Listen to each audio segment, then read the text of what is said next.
Kadapa corporation అధికారులపై అఖిలపక్ష పార్టీలు, ప్రజా సంఘాలు తీవ్ర ఆగ్రహం వ్యక్తం చేశాయి.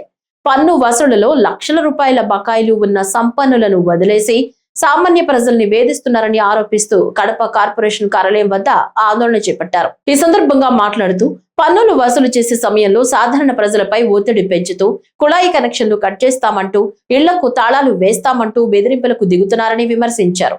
అయితే పెద్ద మొత్తంలో బకాయిలు ఉన్న సంపన్న వర్గాలు, ప్రభుత్వ సంస్థలపై మాత్రం చర్యలు తీసుకోవడంలో అధికారులు విఫలమయ్యారని ఆరోపించారు. జనం నుంచి వసూలు చేసిన జనరల్ ఫండ్ ను ప్రజా అవసరాలైన రోడ్లు, కాలువలు, వీధి లైట్లు, త్రాగునీటి సదుపాయాల కోసం వినియోగించకుండా ఇతర ప్రయోజనాలకు మళ్లిస్తున్నారని మండిపడ్డారు. మురికివాడల్లో మౌలిక సదుపాయాల లేమితో ప్రజలు ఇబ్బందులు పడుతున్నారని, చిన్నపాటి వర్షానికే కాలనీలు మురికి కూపాలుగా మారుతున్నాయని తెలిపారు.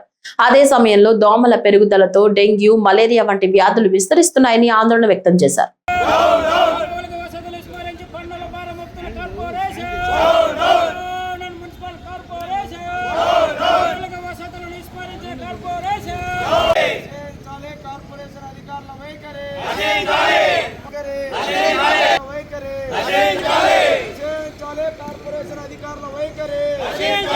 సంపన్నులను వదిలేసి పేదల దగ్గర అధిక పన్నులు వసూలు చేస్తున్న కార్పొరేషన్ అధికారుల వైఖరి.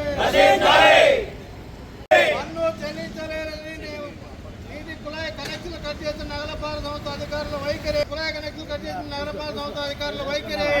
పన్ను వసూలులో వివక్ష చూపుతున్న నగరపాలక సంస్థ అధికారుల వైఖరి.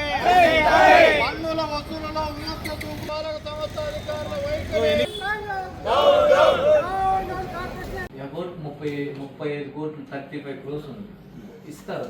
ఇప్పుడు గవర్నమెంట్ మీదకి కరెంట్ ఆఫీస్ క్లోజ్ చేస్తాం, వాళ్ళు మాతో మాట్లాడుకొని వాళ్ళ హయ్యర్ అథారిటీతో మాట్లాడి తీర్చుకుంటారు. అది కాదు కదా. ఇప్పుడు బడా నేను ఎన్ని పే చేశానో నాకు తెలుసు కదా. మీరు యాజ్ ఏ రిప్రజెంటేటివ్స్ మీరు చెప్పండి కాదంటున్నా. 1, 2 నాకు ఇప్పుడు తీసుకోరండి. ఎవరు పేదోళ్ళ దగ్గరకు వచ్చి మేము ఏం చేసామో అది కూడా నేను